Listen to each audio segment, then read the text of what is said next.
लाडके आवडते नवनिर्वाचित प्रांताध्यक्ष सन्माननीय हर्षवर्धनजी सपकाळ साहेबांना विनंती करतो की आपण आम्हाला मार्गदर्शन करा.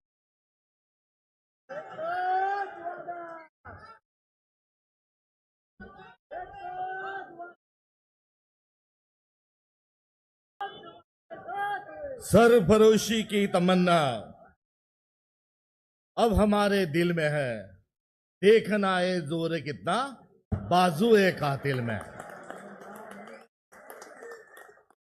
आजच्या या पदग्रहण समारंभाचे सन्माननीय अध्यक्ष महोदय तथा मंचकावरील सर्व गणमान्य लोकमान्य नेतृत्व, मी आपल्यासारखाच बऱ्याच वर्षापासून बसतो तेव्हा वाटत होतं की प्रत्येक वक्ता सगळ्यांचे नाव वारंवार का घेतो. त्याला बदल करायचा आहे, तर आज मी या सगळ्यांची संमती घेतो आणि माफीही मागतो आणि सन्माननीय मंच एवढा उल्लेख करतो आणि एक पाऊल आपल्या सगळ्यांच्या साक्षीनं पुढे टाकतो.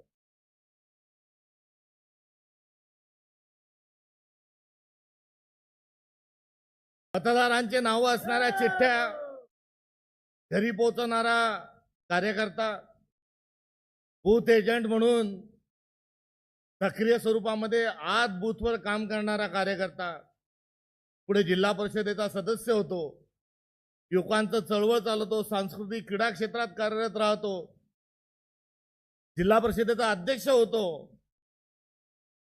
आणि ही असणारी घोडदौड करत असताना जे वर्क प्रोफाईल आहे, तो मूळ पिंड आहे, तो सोडण्याची आवश्यकता भासत नाही. पुढे जिल्हा परिषदेचा अध्यक्षानंतर आमदारही होण्याची संधी मिळते आणि राष्ट्रीय स्तरावर गेल्या 12 वर्षापासून कार्यरत असताना प्रदेश काँग्रेस कमिटीचा अध्यक्ष कोण, तो झटका खिल्लारीचा जो असेल तो थोडा काही 7.8चाच वगैरे होता, मात्र हा मोठा एक झटका लागला आणि हर्षवर्धन सपकाळ यांचं नाव जाहीर झालं. आता कोण भानगड माध्यमांना माहित नाही, माझा कोणता काही पीआर नाही, त्यामुळे पहिले 4-5 तास चाललं की आदिवासी समाजाला न्याय मिळाला आणि आदिवासी समाजाचा हर्षवर्धन सपकाळ जिल्हा प्रांताध्यक्ष झाला. माझ्या एका सहकार्याने फोन केला की अच्छा हो गया वो ले लिया, मगर राहुल बंद्रे का क्या करेंगे आप. राहुल बंद्रे आमच्या जिल्ह्याचा जिल्हा काँग्रेस कमिटी अध्यक्ष, त्यामुळे त्याला वाटलं की राहुल बंद्रेला काढलं आणि मला जिल्हा काँग्रेस कमिटीचा अध्यक्ष केलं. आता अशा गोष्टी काँग्रेसमध्ये ज्या होतात हे खरं आपलं वैभव आहे आणि या वैभवातून आता पुढे जात असताना खूप भावना आहेत. सगळा प्रवास चलचित्रासारखा पुढे डोळ्यासमोर जातोय. मात्र ही प्रक्रिया जेव्हा सुरू होती तेव्हा माझं काही आपण जाऊन कोणाला या आदरणीय नेत्यांना किंवा तुमचं जमत असेल तर ठीक आहे, तुमचं जमत नसेल तर माझं नाव सांगा असं काही म्हणण्याकरताही मला मी काही धजावलं नाही. आणि जेव्हा मला पक्षाने विचारलं की काय महाराष्ट्राचा अध्यक्ष व्हायचं का, तर मी सांगितलं की माझी स्ट्रेंथ पण माहिती आहे, माझा विकनेस पण माहिती आहे. मग सांगितलं की कोण चांगलं राहील, तर मी आदरणीय सगळ्या लोकांचं नावं सांगितलं. भया आपलं पण सांगितलं, विजूबा आपलं सांगितलं, बाळासाहेब आपलं, ते माझ्या तेही आपलंही सांगितलं. नाही जे सांगितलं खोटं कशाला बोलत. यशोमती ताईंचं सांगितलं, ते सतेज पाटील नाही त्यांचं सांगितलं आणि म्हटलं ही सर्व नावं जी आहेत ही चांगली आहे आणि किंबहुना माझ्यापेक्षाही जास्त चांगलं काम करतील. आणि ही सद्भावना आणि हे प्रेम, हा आदर, हा काही डिप्लोमॅटिक भूमिका म्हणून नव्हे, तर आय मीन इट. माझ्यापेक्षा ही सर्व नावं चांगली होती, मात्र होत असताना एक माणूसच करावा लागतो आणि तो माझ्या स्वरूपातून झाला. आता माझ्यासारखा कार्यकर्ता झाला, माझा जो इंटरेस्ट राहणार आहे तो माझा मूळ रस जो आहे, मला संघटना बांधायची आहे, विचारांची लढाई लढायची आहे आणि संघटनांची आणि विचारांची लढाई लढण्याकरता मला आपल्याला सगळ्यांना नेते मंडळीचं आपल्या सगळ्यांचं बळ हवंय. 25-30 वर्ष पहिले जर गेलो, आता नगराळे साहेब इथे दिसले, 30 वर्षापूर्वी ते आमचे कलेक्टर होते, त्यांच्या कॅबिनमध्ये घुसून 20, 25, 30 पोरं घेऊन नाही साहेब आत्ता करा, तेव्हा काही पोलीस बिलीस राहत नव्हते. असा चळवळ करणारा कोणी कार्यकर्ता जर 25 वर्षानं 30 वर्षानंतर जर प्रदेश अध्यक्ष होईल असं म्हटलं तर कोणत्याही ज्योतिषाला त्याच्यावर भरोसा राहिला नसता. म्हणून आपण काम केलं पाहिजे. बुझी क्षमा फिर से जल सकती है, बुझी क्षमा फिर से जल सकती है, कश्ती सागर तूफान से गुजर सकती है, मायूस ना हो बंदे, किस्मत किसी वक्त भी बदल सकती है. मगर इस किस्मत के लिए केवल किस्मत नहीं आती, किस्मत के लिए दूसरा पहलू लगाना पड़ता है, दूसरा पहिया लगाना पड़ता है. कोशिश करने वाले की कभी हार नाही. आपण नुसतं किस्मत किस्मत किस्मत करत बसलो आणि कोशिश आपण विसरलो तर बजेट बसणार नाही, मेळ लागणार नाही. त्यामुळे कोशिश करने वालों को कभी हार नहीं होती. आणि आता आपल्याला सगळ्यांना ती कोशिश करायची आहे. आणि ती कोशिश करत असताना मी जास्ती पल्लाळ आता काही माझं दळत बसत नाही. काय करायचंय तर संघटना बांधायची. म्हणजे काय करायचंय तर संघटना बांधत असताना आपल्याजवळ खाली मतदार आहे, वर सक्षम स्वरूपाचं नेतृत्व आपल्याजवळ आहे. आता त्या मधातल्या तुटलेल्या ज्या कड्या आहेत त्या मोठ्या प्रेमाने, आदराने, सौजन्याने त्या सगळ्या आपल्याला जोडायच्या आहेत. हिंसा न करता, चापलुसी न करता, माझं तुझं न बघता, जातीचा पातीचा न बघता, नात्याचा गोत्याचा न बघता, मेरिटचा बघून आपल्याला हे काम सगळ्यांना पुढे करायचं आहे. आता आयुध बदलली आहे आणि आता बदललेल्या आयुधामध्ये आपल्याला लढाई पण बदलावं लागणार आहे. आता लढाई ईव्हीएम पर्यंत येऊन गेलेली. आता ईव्हीएमच हॅक केली तर काय करायला कडे हो. आता रस्त्यावर आल्याशिवाय पर्याय नाही. आपण लावले 100 तर ते लावतील 10,000. आपण लावले 10,000 तर ते किती लावतील. त्याच्यामुळे ही लढाई आता पैशाची पण नाही राहिली, ही लढाई प्रचाराची नाही राहिली. नेता म्हणतो कार्यकर्ता चुकतो, कार्यकर्ता म्हणतो नेते सुधे राहत नाही, चांगले राहत नाही. हा वाद आपल्याला कुठेतरी सोडला पाहिजे. ही बदललेली लढाई आपल्याला सगळ्यांना समजून घेतली पाहिजे. आणि या बदललेली लढाई समजून घेण्यात आपण कुठेतरी कमी पडत आहोत. त्यामुळे पूर्ण प्रक्रिया बदलली. सोशल मीडियावरचे फॉलोअर्स वाढवा. अरे काय फॉलोअर वाढवा, आता मशीन आली, काही फॉलोअर नाही बिलर नाही, 2 बटणं दाबले की बोगस, तिथे बोगस मतदारच नाही तो बोगस फॉलोअर पण आहेत. आणि आता कोणता तरी ते भाजपचे अध्यक्ष म्हणाले की 1 कोटी आमचे सदस्य संख्या झाली. अरे बाबा 1 कोटी झाली काय, 10 कोटी जर झाली काय, मात्र 1 कोटी जर तुमची सदस्य संख्या झाली आणि एवढे तुमचं नेतृत्व सक्षम आहे तर याच्या त्याच्या पक्षाचे लोक घेऊन कशाला तिकीट देता. तुमचा पक्ष सक्षम आहे, तुमचा विचार जर सक्षम आहे तर कशाला एका शिवसेनेच्या 2 शिवसेना केल्या.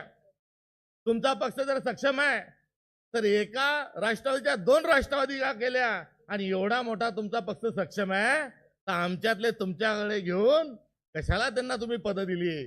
त्यामुळे हे काही मजबूत फजबूत काही नाही. हे मजबूत असते तर त्यांनी त्यांची संघटन वाढवलं असतं. मात्र एक कमजोर आहे. लढाई आपल्याला बदललेली लढाई सगळ्यांना लढून घेतली पाहिजे.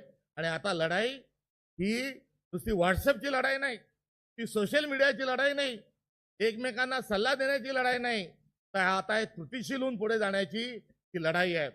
नाही तर पुढारी म्हणजे काय तर निरीक्षक, परीक्षक, समीक्षक, उपदेशक आणि मार्गदर्शक म्हणजे पुढारी. कामाच्या नावानं असं चालणार नाही. त्यामुळे आपल्याला कार्यकर्ता हा कार्यकुशल बनवायचा आहे, कार्यकर्ता हा लढवाऊ बनवायचा आहे, कार्यकर्ता हा प्रामाणिक बनवायचा आहे. आणि हे जर बनवायचं असेल तर आपल्यातला निरीक्षक, परीक्षक, समीक्षक, उपदेशक आणि मार्गदर्शक हा बाजूला काढून ठेवावा लागणार आहे. ह्या महत्वाच्या संकल्पना आहेत. आणि या महत्वाच्या संकल्पना आपल्याला इतिहासातून घ्यायच्या आहेत, आपल्या वाडवडिलांच्या वारसातून घ्यायच्या आहेत, त्यागातून घ्यायच्या आणि बलिदानातून घ्यायच्या आहे. आपल्याला सर्वांना पुढे जायचंय.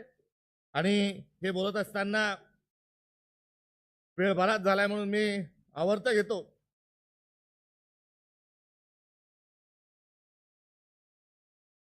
याच्या त्याच्या दुनियात आता छोड़ो कल की बातें, कल की बात पुरानी, नए दौर में निकले हैं मिलके लिखेंगे नई कहाणी.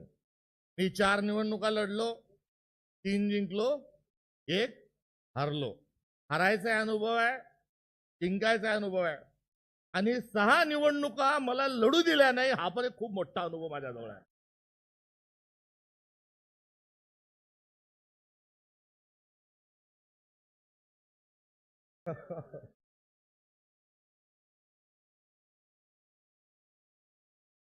आणि या 6च्या 6 निवडणुकात मी पक्ष सोडून काम केलं नाही, मी पक्षाचंच काम केलं. त्यामुळे मी आज तुमच्या समोर उभा आहे. हा एक सुवर्ण अनुभव आपल्या सगळ्यांसमोर या ठिकाणी मांडू इच्छितो. त्यामुळे ज्याला काही मिळतं त्याच्यापेक्षा ज्याला मिळत नाही त्याला ते जास्ती कळतं, असं मानलं तर त्याच्यात काही चुकीचं ठरणार नाही. त्यामुळे आता बोलायला लागलो 4 एकीकडे आहे आणि 6 एकीकडे आहे. पण ताई वेदना जास्ती येतील, दर्द को संभाल के रखेंगे. जितना दर्द ज्यादा रहेगा उतना काम अच्छा करेंगे. तो हमारी जो शराफत है कांग्रेसियों की, हमारी शराफत हमारी कमजोरी नहीं, हमारी ताकद है. आणि या अशा आगळ्या वेगळ्या एका व्यक्तिमत्वाला, एका रसायनाला, एका कार्यकर्त्याला आज प्रदेशाध्यक्ष पदाची जबाबदारी ही मिळालेली आहे. तर माझा इंडिव्हिज्युअल कोणता अजेंडा हा राहणार नाही. उर्वरित काळात सकारात्मक काम करत पुढे गेलो पाहिजे ही भूमिका आहे. मी गत निवडणुकीनंतर माझ्याकडे राजीव गांधी पंचायत राज संघटनेची धुरा आहे आणि ती धुरा राहत असताना राष्ट्र निर्माणचं काम आम्ही त्या ठिकाणी करतोय. कुठेतरी कोणाला एनजीओचं काम वाटत होतं, कोणाला ते नॉन पॉलिटिकल वाटत होतं. मी गाडगे महाराज ग्रामस्वच्छता अभियानात, निर्मल ग्राममध्ये, आदर्श गाव योजनेमध्ये वगैरे वगैरे बऱ्याच मोठ्या जनआंदोलनांना निर्माण करण्याचं, त्याला सांभाळण्याचं, त्याला वरती घेऊन जाण्याचं सौभाग्य मला लाभलंय. आणि हे करत असताना अलीकडच्या काळात, उर्वरित काळात काय करायचं म्हणून मी गेल्या 2 महिन्यापासून आता आधुनिक अजेंडा कसा काढता येईल, आता आपल्याला गावात जाताना कोणता कार्यक्रम घेऊन जायचा हे शोधत होतो. नाशिकला तिथल्या कृषी संचालकाकडे जाऊन काही गोष्टी समजवल्या. डॉक्टर अविनाश पाणी फाउंडेशनच्या तिथे गेलो, अजून 10-15 ठिकाणी गेलो. आणि खेड्याकडे चला ही भूमिका घेऊन मी आता कामाला लागलेलो असताना पक्षाने मला सांगितलं राजधानीकडे जा. त्यामुळे आपण कितीही प्लॅनिंग केलं तर जमत, किती पण चांगले कपडे शिवले आणि किती पण चांगल्या फोटोग्राफरकडे जाऊन वेगवेगळ्या पोजनी फोटो काढले, गावात फ्लेक्स बॅनर पोस्टर लावले, तरीही जमण्याची गॅरंटी नाही. आपलं कर्म जे आहे ते आपल्याला भेटत असतं आणि आपल्याला कर्म आपल्याला कसं आपल्याला चांगल्या स्वरूपात पुन्हा रिटर्न गिफ्ट देईल, हा गेल्या वर्षभरातला 6 महिन्यातला जो अनुभव आहे, त्या 6 महिन्यातल्या अनुभवातला एक अनुभव आपल्या सगळ्यांसोबत साझा करतो. या वर्षभरामध्ये मला चेन्नीतला साहेब गाडीत विचारत होते, क्या चल रहा, क्या कर रहे थे आप, लड़के काय, सगळी चौकशी करत होते. तर साहब ये साल 3 काम करने के थे. एक लड़की की शादी करने की थी, वो विदेश स्कॉलरशिप उसको मिल गई, वो विदेश में चले गए, उसकी शादी भी रह गई. दूसरा एमएलए बनना था, एमपी बनना था, चुनाव लड़ना था, वो भी आपने टिकट नहीं दिया, वो भी रह गया. तीसरा था नए घर में रहने जाना था, उतना हुआ. मगर अभी ये चौथा ही काम आपने जो दे दिया, तो क्या चल रहा है ये बोलने के भी मैं स्थिति में नहीं हूं. तो ही एक कार्यकर्ता जो असतो त्याच्या संदर्भात अनुषंगाने हे ठेवायचे एक चिंतन. कारण आपण कार्यकर्ता जो आहे जो पायात खेटर घालतो त्यालाच ते कळत असतं ते कुठे चावतं. बाहेरून पाहणाऱ्या माणसाला बूट कुठे चावतो हे समजत नाही, ज्याच्या पायात असतो त्यालाच कळतो. त्यामुळे हे आपल्या सर्व कार्यकर्त्यांचं जे दुःख आहे हे आपलं वैभव आहे गड्या हो. निदान विनाकारण रडत बसण्यात काही अर्थ नाही. आता रडायचे दिवसही नाही. यांचं चुकलं का, यांचं चुकलं का, कोणाचं चुकलंही बोलायचं काम नाही. आपण एक बोट दाखवतो, दुसऱ्याकडे तर 3 बोट आपल्याकडे आहे. आपण कार्यकर्ता आहोत. आपल्याला आपली लढाई ही सर्वांना आपल्या पातळीवर लढली पाहिजे. आता लढाईचे दिवस आहे आणि लढत असताना या सगळ्या बदललेल्या राजकीय लढाईला आपण सर्वांनी त्याच पद्धतीने लढलं पाहिजे. हे आव्हान करतो. आणि जाता जाता काय पुढे काय बदल कसा बदलाव कसा, तर आपल्याला बाळासाहेबांनी जी सूचना केली त्या सूचनेनुसार आपल्याला आता कॅडर बेस पार्टीच्या अनुषंगानं नव्हे, तेवढ्याच कारणाकरता नव्हे, तर आपल्याला आपली धरोहर काय, विचारधारा काय, ही समजून घेण्याकरता प्रशिक्षणांची शृंखला करावी लागणार आहे. आंदोलनं जे करायचे तर सगळेजण एकत्र या, तहसीलदाराला निवेदन द्या, फोटो काढा आणि आंदोलन यशस्वीचे फोटो प्रसारित करा आणि एक दुसऱ्याला अंगठे दाखवत दाखवत स्वतःची पाठ स्वतः ठोकटून घ्या. असे शोले कार्यक्रम चालणार नाही. शोले कार्यक्रम म्हणजे काय? पिरू चढला पाण्याच्या टाकीवर आणि म्हणतो मारू का उडी, मारू का उडी. असे शोले कार्यक्रम करायचे नाही. आणि हे जर काढायचे नाही अशा तुमच्याकडून अपेक्षा व्यक्त होत असतील तर तुम्हालाही पक्षाने थोडं पाठबळ दिलं पाहिजे.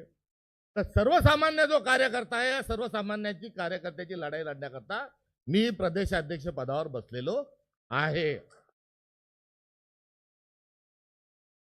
आणि हे आपल्याला सांगत असतानाच काय करणार नाही हे माझं सगळं चिंतन आदरणीय प्रभारी महोदयांच्या जवळ मी सांगितलं आणि त्यांनी देखील या गोष्टीला बिलकुल त्याच्यात अजून भर घालत असताना पुढे जाण्याच्या दृष्टिकोनातून माझं धाडस वाढवलं, मेरी हौसला अफजाई की.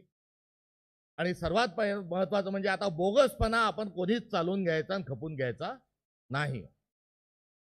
आणि तो करत असताना जनाधार असणाऱ्या लोकांनाच आपण पक्ष संघटनेमध्ये स्थान दिलं पाहिजे, देणार आहोत. त्यामुळे जनाधार असणाऱ्यांना स्थान द्यायचंय, निष्ठावांना स्थान द्यायचंय आणि प्रामाणिक लोकांनाच आपल्याला स्थान द्यायचं आहे. आणि हे करत असताना समजून सांगण्याची भूमिका, शांततेची भूमिका घ्यायची आहे. आणि ती घेत असताना कोणाचं उन्हे धुणं काढा, कोणाबद्दल काही वाईट बोला याची आवश्यकता नाही. तर हे संपूर्ण वर्क प्रोफाईल आपल्याला सगळ्यांना बदलायचं आहे. एवढं या निमित्तानं आपल्याला सांगत असताना येणाऱ्या 25 तारखेला सुप्रीम कोर्टाचा निकाल काय लागतो यावर आपल्याला आपल्या पक्षाचा पुढचा कार्यक्रम हा ठरवावा लागणार आहे.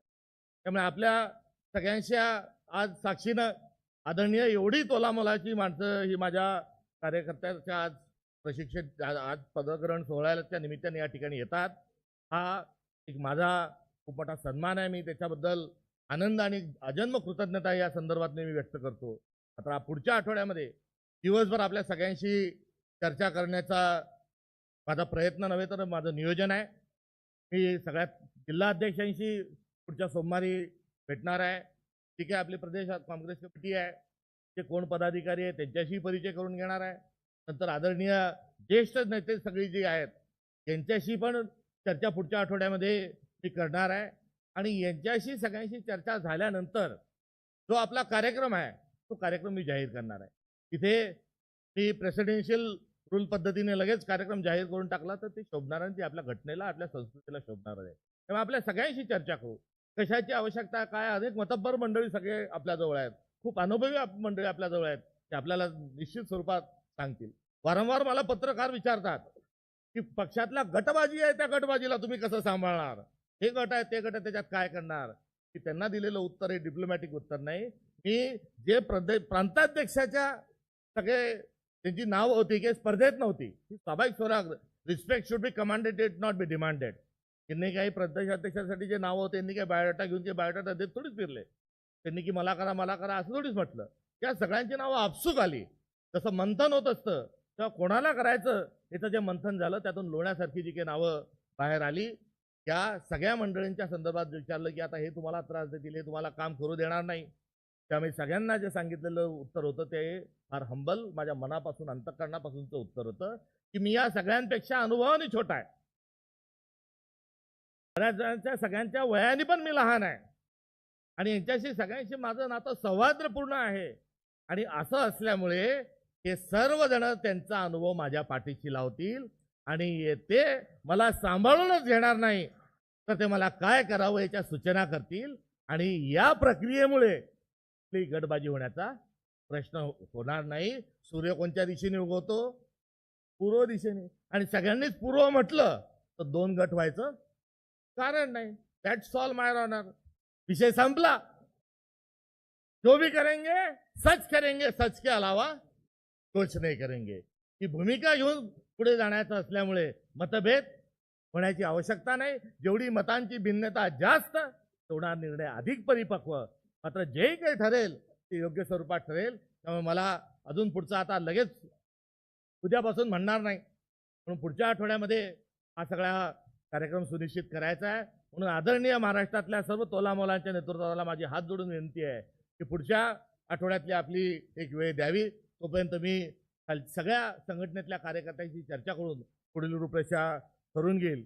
एवढं या निमित्तानं बोलतो. माझ्याजवळ नाही काय काय नाही, कसं कसं चालवणार हे बरंच सांगितलं. तर खरोखर पैसा फेक, तमाशा फेक हा खेळ खेळण्यासाठी माझ्याजवळ पैसे नाही. मी प्रांताध्यक्ष, माझं कसं ऐकत नाही, ती घमेंड माझ्याजवळ. हा या जातीचा, तो त्या जातीचा, तो या धर्माचा, तो त्या धर्माचा, हा जातीपातीचं राजकारण आणि विचार करणारा मेंदू माझ्या डोक्यात नाही. पाठीत खंजीर खुपसणं, पोटात एक, हृदयात एक, डोक्यात एक आणि ओठात एक, अशा वेगवेगळ्या ठिकाणी वेगवेगळे भाव देऊन करणारा धोका माझ्याजवळ नाही. ह्या माझ्याजवळ पैसा म्हणून माझ्याजवळ पैसा नाही, माझ्याजवळ जातीपातीचं राजकारण नाही, माझ्याजवळ घमेंड नाही आणि माझ्याजवळ धोका नाही. मात्र माझ्याजवळ असणाऱ्या पण गोष्टी आहेत. माझ्याजवळ काय आहे, तो माझ्याजवळ प्रचंड मेहनत घेऊन उभा आडवा महाराष्ट्र पालथा टाकून रात्रंदिवस काम करण्याची क्षमता आणि त्यासाठी वाटेल तेवढा गाळण्याकरता माझ्याजवळ घाम आहे. विचारांची लढाई लढायची आहे, संविधानाची लढाई लढायची आहे. महात्मा गांधी, राजीव गांधी, इंदिरा गांधींचं बलिदान आपल्या पक्षाने दिलेलं आहे. आणि हे बलिदान का दिलं आहे, तर त्या वैचारिक लढाईसाठी दिलेलं आहे. आणि ही वैचारिक लढाई एक सैनिक या नात्याने लढत असताना प्रसंगी माझा जीव गेला तरी पाहिजे तेवढं रक्त माझ्या धामण्यातून देण्याकरता माझ्याजवळ रक्त माझ्याजवळ आहे, माझ्याजवळ घाम आहे. कुठल्याही परिस्थितीत मोडेल पण वाकणार नाही. येतं किंचित पण मी माझ्या ध्येयापासून, माझ्या तत्वापासून, माझ्या निष्ठेपासून, माझ्या पक्षापासून येतं किंचितही बाजूला जाणार नाही. ती निष्ठा माझ्याजवळ आहे. आणि ही या सोबतच गरिबाचे दुःख समजून घेण्याकरता, वेदना समजून घेण्याकरता, या भारत मातेच्या वेदना समजून घेत असताना, आपल्या सगळ्यांच्या वेदना समजून घेत असताना ती सहिष्णुतेचे अश्रू पण माझ्याजवळ आहे. तर माझ्याजवळ अश्रू आहेत, माझ्याजवळ निष्ठा आहे, माझ्याजवळ घाम आहे, माझ्याजवळ रक्त आहे. आणि या सगळ्याचा सिंचन करून आपण निश्चित स्वरूपात महाराष्ट्र प्रदेश काँग्रेस कमिटी ही पुन्हा सत्तेमध्ये स्वतःच्या बळावर आणू, हा विश्वास या ठिकाणी व्यक्त करतो. नितला जी, मैं बहुत ही विनम्रता के साथ आपके सामने एक एफिडेविट देता हूँ. आमतौर पर चुनाव में अपन जाते हैं तो एफिडेविट वहां देना पड़ता है, मगर मैं भी आज इस कार्यक्रम ईमानदारी और इस कार्यक्रम की पवित्रता को कि आने वाले 5 साल में जो प्रदेश अध्यक्ष का चुनाव का सारा काम है, इस 5 साल में मुझे कोई एमएलसी और कोई राज्यसभा का कोई पोस्ट मेरे को नहीं होना है. ये मेरा एफिडेविट है. और दूसरा जो एफिडेविट है कि 5 साल के बाद यहां पर सत्ता लाना है कांग्रेस की, और वो भी लाना है डंके की चोट पे. और उस वक्त मुख्यमंत्री जो है, जो हमारे नेता है, नेताओं में से एक नेता हमारा, मैं मुख्यमंत्री हूं. ये प्रदेश अध्यक्ष की जो कुर्सी है ये बहुत अच्छी है, कांटे भी है, फूल भी है, सब है. बीमारी है, रात को जो खाब गिरते हैं वो दूसरे गिरते हैं.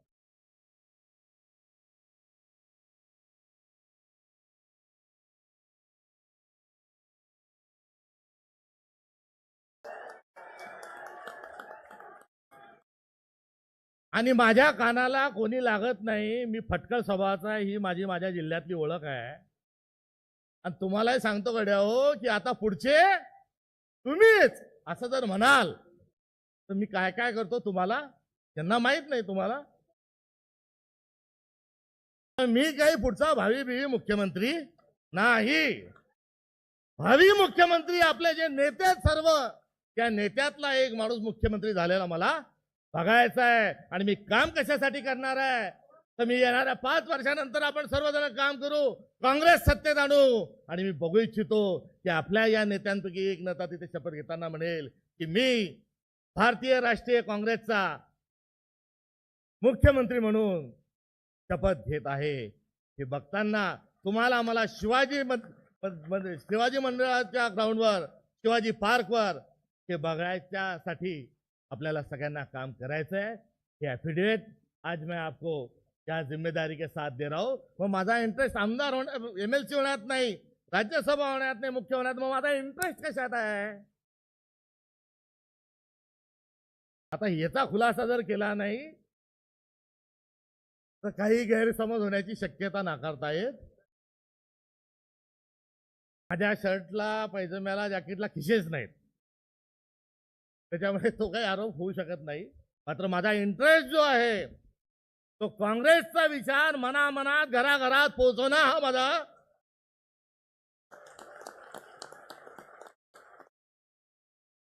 संघटना बांधणे, नव्याने मजबूत संघटना बांधणे हे माझं ध्येय, हे माझं उद्दिष्ट आहे.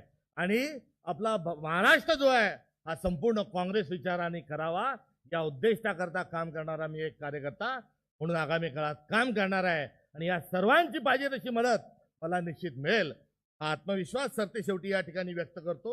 आणि उरत घेत असताना अजून मी पायाला भवरा बांधून, डोक्यावर बर्फाची साधी ठेवून आणि तोंडात खडी साखर ठेवून मी या महाराष्ट्राला उभा आडवा पालथा घालणार आहे. आणि या कामात एक चळवळ, एक आंदोलन म्हणून आपण सगळ्यांनी त्याच्यामध्ये मला सहकार्य करावं ही अपेक्षा या ठिकाणी मी सगळ्यांकडून मांडतो. आणि आपल्याला रडायचं का लढायचं,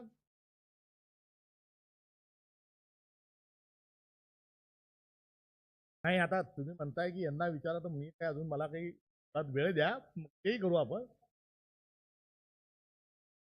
आपल्याला लढायचं आहे त्यामुळे शृंखला पायी असू दे, हे केलं असतं ते केलं असतं, कमी संख्या.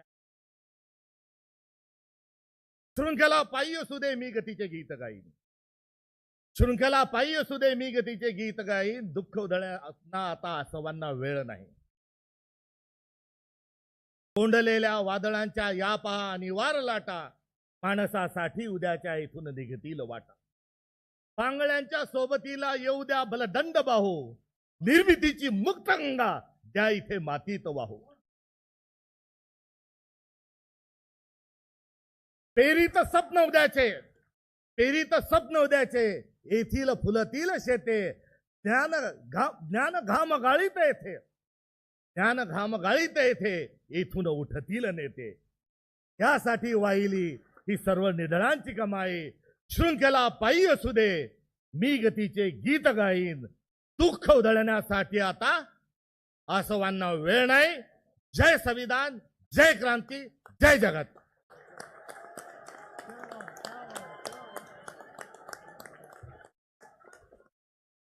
हर्षवर्धन दादा तुम आगे बढ़ो. काँग्रेस पक्षाचा आपण सर्वांनी आपल्या जागेवरती बसून घ्यायचंय, कारण की आता अध्यक्षीय भाषण जे शेवटचं होणार आहे. आपण सर्वजण शिस्त पाळणारे कार्यकर्ते आहोत आणि आपण सर्वजण या ठिकाणी आपल्या काँग्रेस पक्षाची, आपल्या महाराष्ट्राची शिस्त या ठिकाणी दाखवणार आहोत. त्यामुळे कोणीही खुर्ची सोडायची नाहीये. या ठिकाणी प्रत्येकाने आपल्या जागेवरती बसून घ्या ही माझी आपल्या प्रत्येकाला विनंती असेल. मी विनंती करेन आपल्या कार्यक्रमाच्या